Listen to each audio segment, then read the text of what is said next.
So I might have to. Questions in the Q&A section at the bottom, and we'll try to get to all of those and get those answered. If you have a specific question for a specific panelist, let us know. If not, we'll just throw it out to the group. And with that, I'm going to pass it over to Christine to introduce today's panelists. Christine. Well, thank you very much, Nikki. So I'm Christine Plunkett with the Nebraska Enterprise Fund. Just real quick, we're a Certified Community Development Finance Institution, or CDFI, that serves Southwest Iowa and Nebraska with revolving loan funds, training and coaching for small businesses seeking to start up, grow, and expand. So today, as Nikki said, we have some great panelists. So I want to introduce each of you, and then maybe you could give a real quick summary of what you do.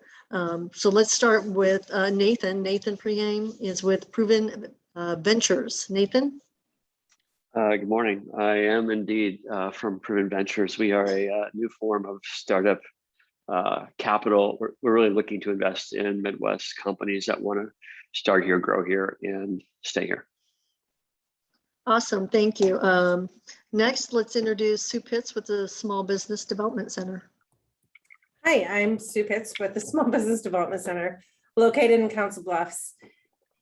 We cover some counties in Southwest Iowa, and we're kind of grassroots one-on-one technical assistance for startups and existing businesses. And we've been involved in a lot of different pitch contests and helping local businesses do those kind of contests. Great. We also have, it looks like, I'm not going to blow this name, but David, is it Pomeraj with Startup Space? You got it. That's oh, exactly it. Right. Yeah, no, great job there. So thank you for having me. My name is David Pomeraj. I'm the CEO and founder of Startup Space. We work in over 70 communities across the US today, focused on helping entrepreneurs, everyday businesses, and startups start their businesses and grow. And we work primarily with organizations that support them. So we don't directly interface with the small businesses. We work with SBDC, SCORE, all the different types of organizations, incubators that support small businesses and give them a platform to build and grow their own resources and support small businesses. Awesome. Thanks for coming. And then last, we have Desi Redmond. Desi is with she's a 2020 Rev winner with Full Fledged Brewing, and I've been there. They're fantastic. Desi. Thank you. Yes, I'm Desi Redmond with Full Fledged Brewing Company. We participated in Rev last year, and we're very fortunate to be a winner of part of the award. And we're just excited that they're continuing on with this extraordinary opportunity that doesn't happen in all of our communities. So greatly support this initiative and happy to be a part of it. Full-fledged open in July of 2019. So we're still hitting the ground and running. So if you have any questions, happy to answer about any sort of pitch questions or anything like that. Great. Well, I want to thank all of you for attending our panel. I know that we're going to have some great questions, and I'll go ahead and move it over to Nikki to lead the way. All right, thanks, Christine, and thank you again, panelists. This first question I've actually received twice. Should I bring samples or props, and product samples, yay or nay? So I don't know who wants to start in with that. Your thoughts on product samples? I'll start. If as a frequent judge, yay, yes. And especially if you're, a food company or a beverage company, or it's nice to taste, feel, touch, and yeah. I'll add the technology perspective on this. If you bring a working prototype, it's got to work, or it's going to massively distract from your presentation. So, and usually all kinds of prototypes have hiccups, especially when it comes to technology.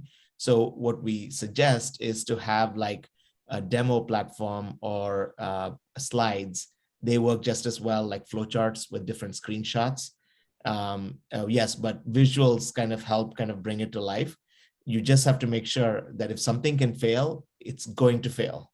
So we've seen it happen too many times. And so we'll, have that screenshot, etc. But if your product works, the MVP works, I mean, nothing like a working MVP, you're going to hit it out of the park. Awesome. Nathan, do you have any feedback on that? Well, why sort of talk about it when you can really show it? And I think it's just, if you're looking to kind of build a relationship with your audience, whether that's judges or investors, I would anchor it around what it is that you're showcasing. And, to your point, Sue, if I can touch it, taste it, or David, to use it and experience it, there's no comparison. So I think, yes, every time, but to David's point, I would create it in a safe space, whether it's a sandbox or I would faux it, and you get the powerful impact without the threat of a catastrophic bomb. Very good point, Nathan. Okay, and then Desi, I know you got to pitch in the virtual world last year. So unfortunately for us that were involved in Rev last year, we didn't actually get to do samples of full-fledged, but that's what I was going to ask. for Did us. full-fledged do samples? We did not do samples of our product, but we did samples of, or we showed visually unique things that we had in the tap room. So we have a mug club membership, and they're all individually made by a local artist. So we actually showed a mug that on the virtual screen. So I think even virtually, yes, it's absolutely important to showcase something that's unique to your company, even if you can't provide exact samples or something, but absolutely would agree that it is an important part of a pitch. Awesome. Well, that actually kind of goes into the next question that then can jump into one after that. What is more important in your pitch deck? I mean, especially with this one, Rev's relatively fast-paced. Is it the data points or the storytelling, in your opinion? And I'll throw that to whoever wants to pick it up. I have some strong opinions on this. Ultimately, when investments are made, they're made in people. And I want to know why you're uniquely qualified to receive that capital. So how close to you are to the problem? Have you lived it? And what's the narrative around that? Now, you're totally right. This is about the narrative and the numbers. It's about the head and the heart. But I would say don't discount on the emotions. The reality is even humans, 66% of the decisions that we make are driven by emotions. So I start with the story, and then have all of the great supporting data to hit the home run. Yeah. Yeah, I agree that I think it's about the story. I think you want to make sure that the work has been done before the pitch, especially with some of the small businesses that I work. They jump into the pitch, or they jump into writing a business plan if they're not doing a pitch without doing the work before. So I think if the work and the research and really looking at who the problem you're solving, and if it's a problem that needs solved and who it needs solved for, and you have that researched well, I think the heart and the story comes through, and those numbers, if that makes sense. Absolutely. Yeah. I am a complete extreme. I don't even do anything but just the story. Like, I just full on tell the story, because they always come back and want more. Right. And so I spend, like, if I have a 7-minute pitch, I will just go and tell the story for the 7 minutes. And then in the Q&A, all of their questions get answered, because if I can show them that I care and make them understand why they should care, the sale has already been made. Like, all of the other things are just, we are all very irrational buyers. We try to rationalize it when we sell, but when we buy, we're very irrational. So I kind of just front load all the stories and know that, because here's the thing, if you give them all the data and you haven't created the hook, you've not actually made the sale. But if you make them care, you've already made the sale. Now you'll only get into the details of, okay, how big is the investment? What is the return on the investment, etc. So I use any time I have to just tell the story and try to make it so that they understand why they should care about it. Thank you very much. And just for the sake of time, because we've got a lot of questions, moving into those data points, if you do have facts or data that you are bringing to the table or part of your pitch, do you need to preemptively say, according to blah, blah, blah. And hopefully I'm getting this question right. Let me know if I'm not. Or is it something that you just need to have that reference available upon request? You know what I'm saying? Like a separate sheet or whatever, just knowing your sources, or do you need to actually state according to, or state those sources in the middle of the pitch? I'll take this one. So you're the person who knows your business the best. You are the only one who has the research, the knowledge research on it.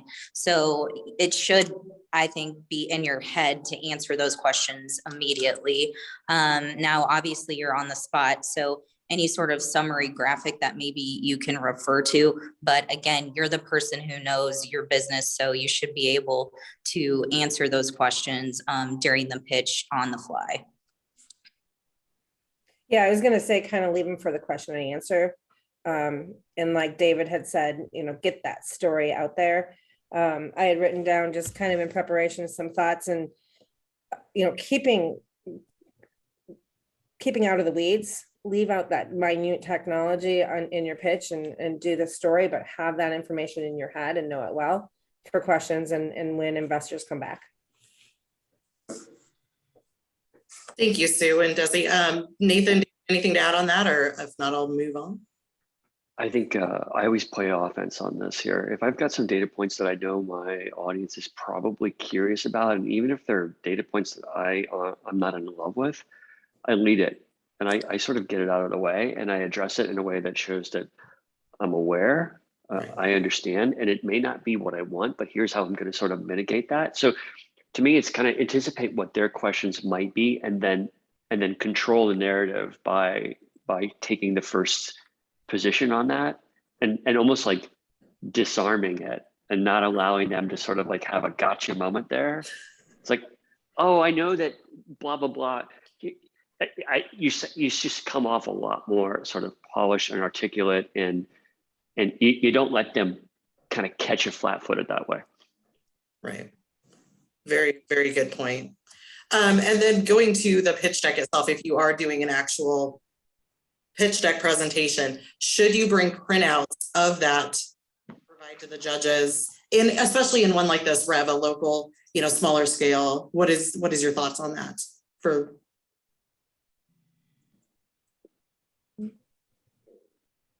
Sue? Yes. I don't know. Like, who's going? Who wants it? I mean, I guess I would say if you feel like that deck has some, good meat in it, but otherwise, I mean, I think the pitch is in your presentation. If there's other handouts or promotional things that you have that fully show your story, because the pitch shouldn't be, a lot of words. It's not going to leave, a textbook of knowledge with them. It's more your guidance and your visuals. They're going to guide your story. So if you're going to bring something, I would bring something like a brochure or a website link or something like that they can go back. Thank you. Nathan, David? I do. So I'll admit this. As an investor, I pay attention to everything. I pay attention on how you walk up on that stage, attention to how confident you are. I pay attention to whether you smile during your presentation because you're sort of comfortable at ease. And if you can sort of blow me away in all the facets, it helps make that investment decision. And so having some sort of an artifact that you present as like a companion, again, all things equal, investor or opportunity A and B, if A has something like that and B doesn't, I take notice of that stuff. Gotcha. I'll add something complimentary to what Nathan said. So if you're a smart business, you do the exact same reverse. So you pay attention to the entire room. You see what catches their attention. What do you say that makes them nod? And then you go down that path where they're confused. You kind of help clarify. So both sides, right? It's like a marriage. So you got to like really hone in on what the investors care about and try to read the room. Any room that I go into, full eye contact, seeing what's resonating with them, just as like how they're observing everything about you. You have that same advantage And so I would only bring complimentary handouts, not anything that I'm going to say. It's not going to really create a hook. So anything that can not be covered in the pitch itself. Thank you very much. Any other follow-up on that? Otherwise, I'll move on to our next question. Yeah, just a follow-up. I think this goes back to a previous question. I mean, your story is what sets your business apart, how unique you make yourself. So selling your story is what comes first, and anything that you can provide in addition to that can definitely help as well, but it needs to be unique and help be an asset to what you've already sold. So it just needs to be something that is unique to your business. Thank you. And this next question, I am going to throw out to get the input on all of you from like Nathan, or you're looking to give out the capital, or like David, who has probably pitched for many, many, many times at different organizations. What is the most important thing to have in any pitch, regardless? Is there one thing that needs to be in every pitch, in your opinion? I think you should never forget that you're selling. You're selling yourself, you're selling your value proposition. You are showing why, as a CEO, you are convincing and you are worthy of attention. And I think that's not a bullet point thing. It's like, well, you check that off. That's more of just a blanket statement. So yeah, that's what I'm looking for. The best CEOs are wonderful salesmen and saleswomen. So I would say you got to articulate, if there's one thing you can do, it's to articulate the problem. How big is the problem? Why should I care? Or why should you care? And why am I uniquely positioned to solve the problem? If you can state the problem, because you'll hear investors talk all the time about don't love the solution, love the problem. Because you're going to have to pivot and adapt hundreds of times to make sure that you're solving the real problem and that there's a product market fit for that problem. So I would say, if there's only one thing you can share, you just share the problem itself and then quantify it. How big is it? And then why should you care? So, how is this going to impact the worldview? And then why you're uniquely situated to solve that problem. Thank you. Sue? I was gonna say the same exact thing, just making sure that you show what the problem is, quantify it, and what makes you different. I think on a smaller scale, when I work with smaller businesses, they forget to they kind of think that everyone just knows what they're doing. And not so much in pitches, but especially in business plans. When I get to the 15th page and I don't know what the product is yet, and I've just learned about the problem. So marrying those two, like, what is the solution? And why is it better than everyone else's? Absolutely. Desi? To add to not only what is the problem, but how can solving the problem make an impact on the community?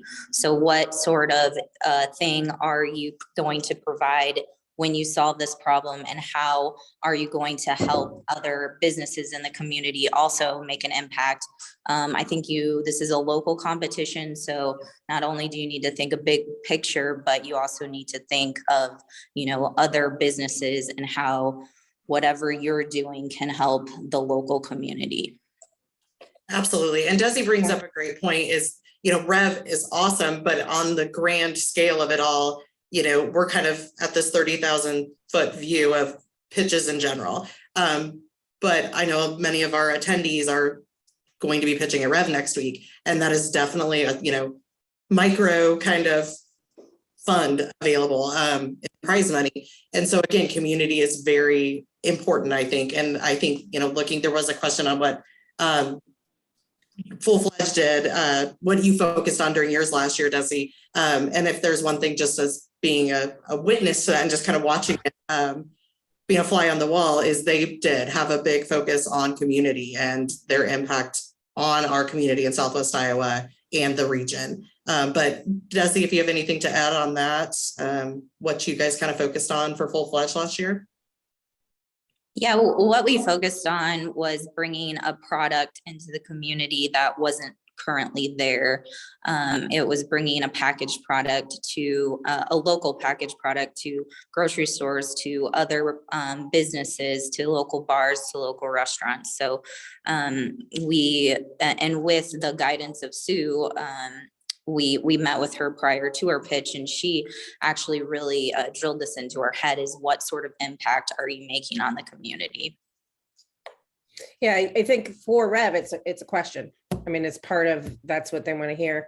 So I remember that conversation we had, Desi, and when people think of community impact, it's like, we're not going to hire 20 people right away. We're not going to hire 500 people. And so if I don't have jobs, I don't have community impact. So kind of think out of the box on how your business will bring that community impact. It could be, if you are a green company, that's community impact. If you're working with other businesses and collaborating with other businesses, or creating a vitality because you're bringing in, a new kind of target market. So I think kind of out of the box on how you will impact the community, and it's not just jobs.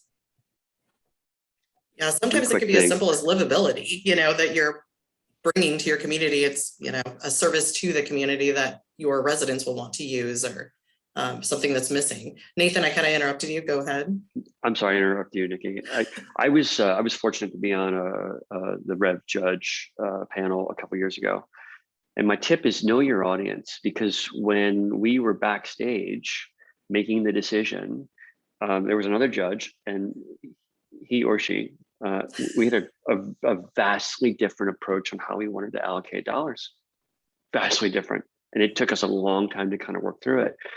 I say this is, if you know who you're really speaking to those judges, and if you can get to know them a little bit before and understand what's important to them, what's meaningful to them, and perhaps even crafting your pitch specifically to them, then you're probably increasing your odds that you got a better shot at it.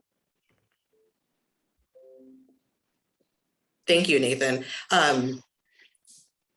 If no one has any other input on that, I'll move on to another question.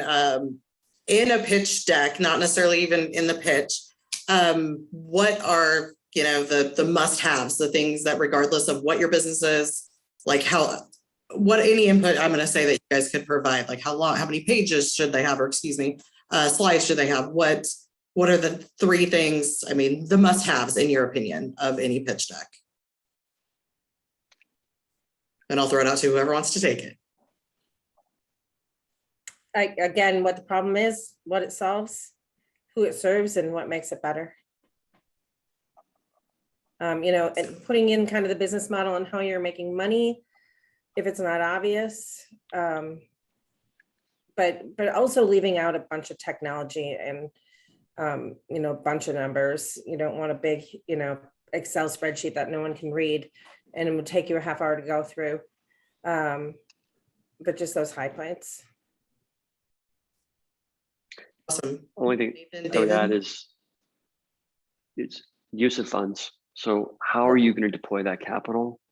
And show me how you're actually going to grow your customer count by 1 or 2 or 3, or earn your next $100. Sometimes we get so caught up on here's the trajectory and we're going to take this thing to the moon. It's like, well, I have no confidence in your ability to take it to the moon if you can't articulate how you're going to earn your next 10 customers or book your next $1,000 in revenue.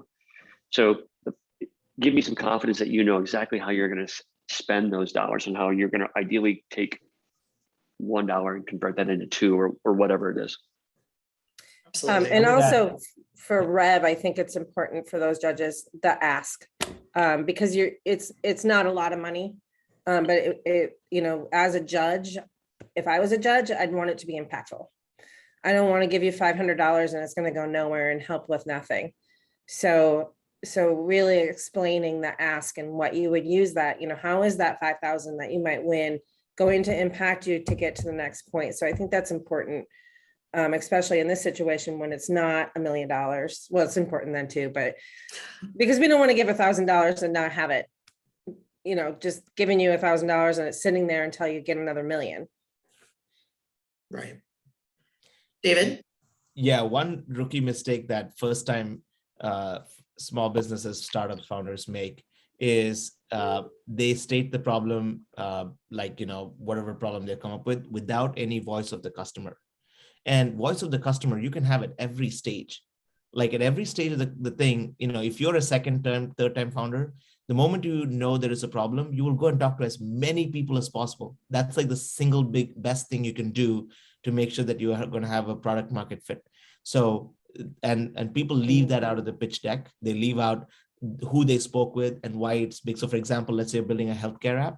If you've talked to the local healthcare provider and even got a quote from them, that makes a huge difference that you've gone out, you've sought out some feedback on whether this product is needed or not. Because the main question the investor has is this product actually, is there a need? One of the biggest reasons why companies fail is that great product, there was no need. Single biggest reason, there was no need in the marketplace. So you have to validate that need in very simple ways. You don't have to go show a lot of data, etc. But did I talk to 1 or 2 people? I just add one more thing. The requirement for me, and I was mentioning this before, sort of like salespersonship, it's really passion. That to me is the underlying theme here. Whatever your content is, be sure you're conveying it with conviction and passion. And it can't be just gloss, obviously. If it's a veneer, we'll see through it. But if you have the story and the data and the passion, that is a very, very hard triumvirate to overcome.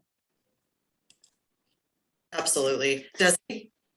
Don't forget to introduce yourself at the beginning. Make that personal connection.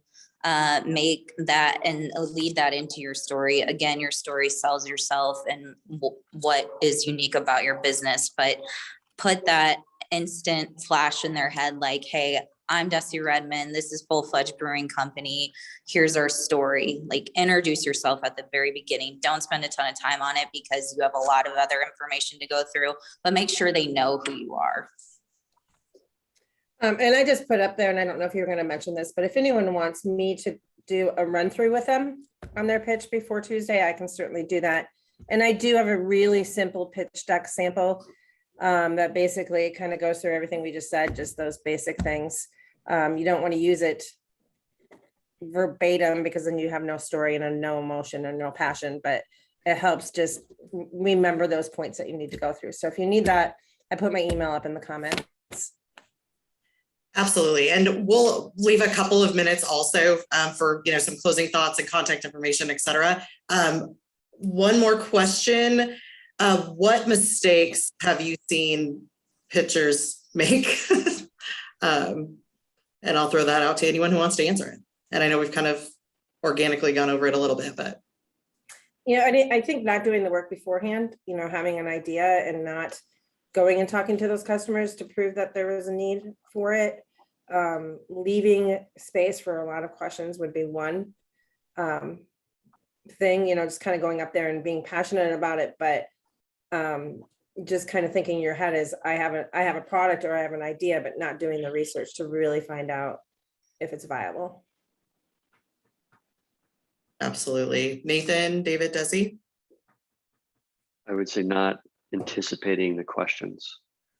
And I actually would role play. So first of all, rehearse this thing up and down to the point where you have it fully memorized and you are totally ready to go. And then and spend some time thinking about like what possible questions, the easy ones, the hard ones, the nasty ones.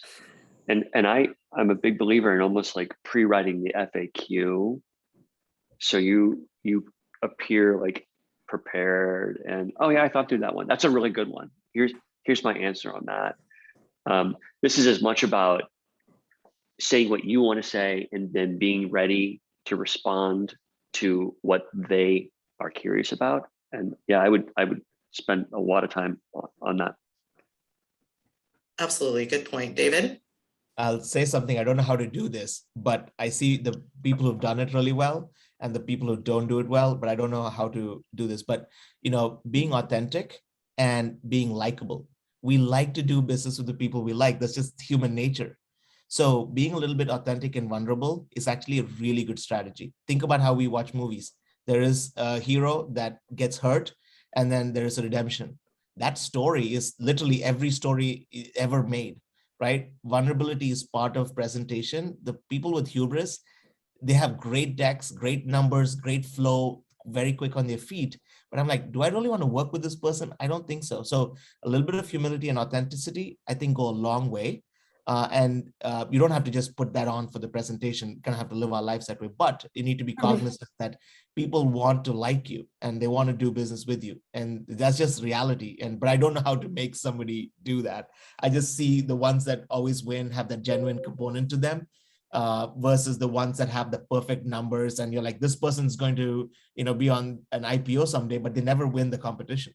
So, I feel like a little bit likability and authenticity, I think, is just how humans react. I think Very, very good point.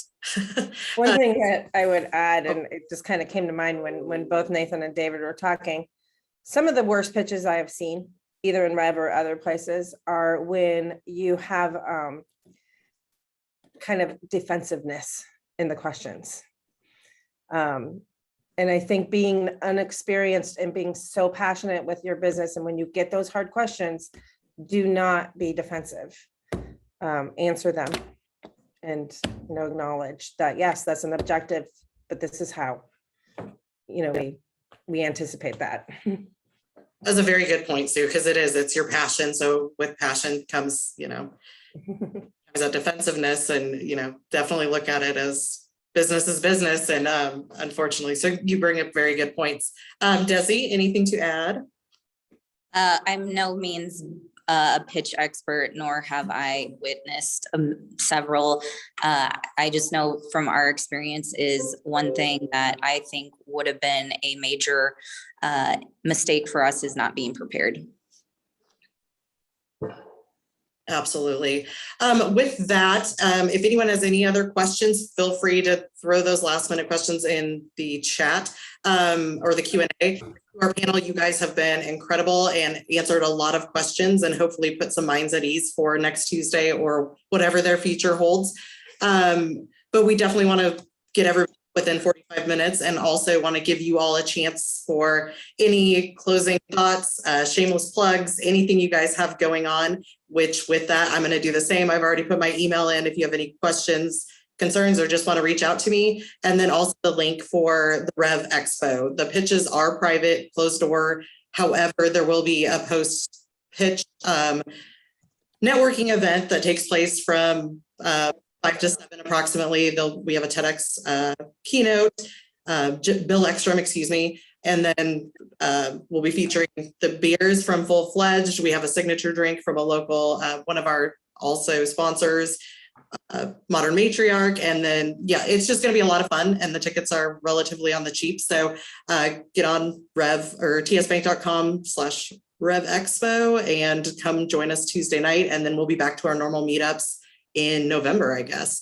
With that, I'll send it over to Sue, just because you're at the top of my screen, for any closing thoughts. Just that I am available if anyone wants to go have a run through. I'm not a judge or anything like that. I kind of step away from it and be objective. So tomorrow, Monday or Tuesday, if you want to do a quick run through on Zoom, let's do it. Just give me a call. And then if you want that sample pitch deck, I can send that to you. Just email me.